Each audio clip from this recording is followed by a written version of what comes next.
i7 ગુજરાતનો અવાજ। નમસ્કાર દર્શક મિત્રો, i7 ન્યૂઝ ગુજરાતીની સાથે હું છું આપની સાથે પાયલ બામભણિયા। તો જોઈએ આજના મહત્વના સમાચાર। ભીલ સમાજ મહાસંમેલન લીમખેડા હાથીથરામાં આદિવાસી સમાજના ઉત્થાન માટે માર્ગદર્શન આપતા શિક્ષણ મંત્રી શ્રી કુબેરભાઈ ડિંડોરનું લગ્ન પ્રસંગે ઓછો ખર્ચ કરી અને સમાજના ઉત્થાન માટે માર્ગદર્શન આપ્યું। મળતી માહિતી મુજબ તારીખ 2-3-2025ના રોજ ભીલ સમાજના ઉત્થાન માટે ભીલ સમાજ મહાસંમેલન યોજાયું હતું, જેમાં મહાસંમેલનના ઉપાધ્યક્ષ શ્રી જસવંતસિંહ ભાભોર સાહેબ અને આદિવાસી સમાજના માર્ગદર્શક એવા મંત્રી શ્રી કુબેરભાઈ ડિંડોર, શિક્ષણ મંત્રી અને દાહોદ જિલ્લાના તમામ ધારાસભ્યશ્રીઓ અને પૂર્વ ધારાસભ્યશ્રીઓ, તમામ પક્ષના આગેવાનો એક મંચ પર આવી અને આદિવાસી સમાજમાં જે ખોટા ભરાઈ રહેલા દૂષણોને દૂર કરવા, ડીજે, દારૂ અને દહેજ પ્રથા બંધ કરવા અંગેનું જે આદિવાસી મહાસંમેલન યોજાયું હતું, જેમાં જય જોહારનો વિરોધ કરતા શિક્ષણ મંત્રી શ્રી ઘર વાપસી થયા હોય તેવું જણાઈ રહ્યું હતું અને જય જોહારના નારા બોલાવી ભારત દેશ અમારા છે તેના સૂત્રો સાથે બાપ પાર્ટીના કાર્યકરોને કટાક્ષ કરતા રમૂતી ભાષામાં એક જ ગામના છે કે અલગ અલગ ગામના છે તેમ જણાવી અલગ અલગ ગામના સંગઠનોમાં રાખવાની સલાહ આપી હતી અને આ સંમેલનમાં આપણને સૌને એક મંચ પર પ્રસ્તાવિત કરી અને સમાજની ચિંતા કરવા બદલ આયોજકોનો સૌનો આભાર વ્યક્ત કર્યો હતો અને ભીલ સમાજ મહાસંમેલનમાં હજારોની સંખ્યામાં લોકો ઉમટી પડ્યા હતા। હવે જોવું રહ્યું કે રાજકીય પક્ષોના આગેવાનો સમાજના ઉત્થાન માટે જેટલું બોલ્યા છે એટલું ખરેખર અમલ કરાવે છે કે પછી બે મોઢાની વાતો કરશે તે તો આવનાર સમય જ બતાવશે। i7 news Gujarati, Dahod. તેઓ આપણને આવે ને આપણને સંબોધે।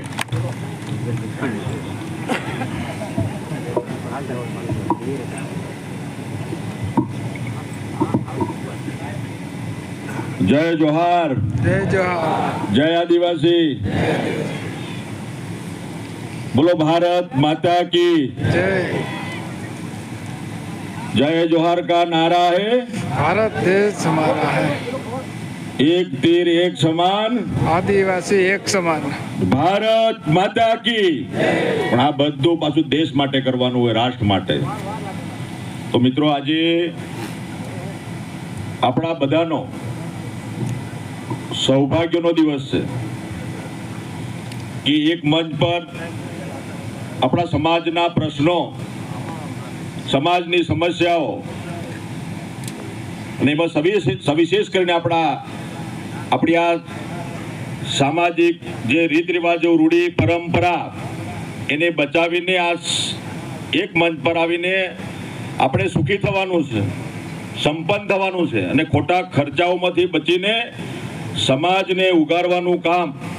આ ભીલ સમાજ મહાસંમેલનના માધ્યમથી એનો વિચાર, ચિંતન, મનન મિત્રો આપણે કરી રહ્યા છે અને આપણી વચ્ચે આમાં ઉપસ્થિત જેમને સરસ વાત કરીને આપણી વચ્ચેથી રજા લીધી છે એવા ઉપાધ્યક્ષ ભીલ સમાજ મહાસંમેલનના જસવંતસિંહ ભાભોર સાહેબ, એમને પણ શુભેચ્છા આપણને પાઠવી અને જે કંઈ કરવાનું થાય એમાં સહયોગ મિત્રો આપવાના છે અને સાથે ઉપસ્થિત આપણા બધા ધારાસભ્યો અહીંયા ઉપસ્થિત રહ્યા, સવિશેષ આપણી તમામ પાર્ટીના આપણા આગેવાનો એ પણ ઉપસ્થિત રહ્યા અને સવિશેષ આપણા પૂર્વ લોકસભાના સાંસદ જેમને માતૃશક્તિનું પ્રતિનિધિત્વ કર્યું છે એવા સન્માનીય પ્રભાબેન તાવિયાડ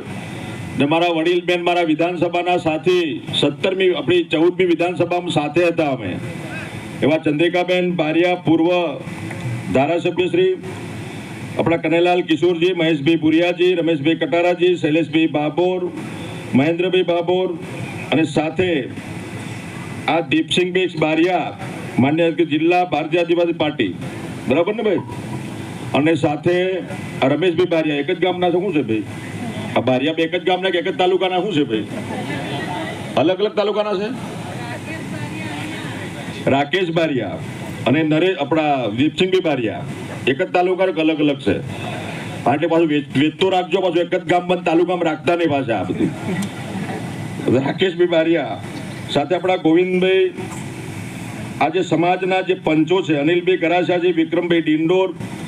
પ્રદીપભાઈ મોહનિયા અને આપણા બધા જ મિત્રો એ પધાર્યા છે અને સવિશેષ જે મિત્રો આયોજન કરીને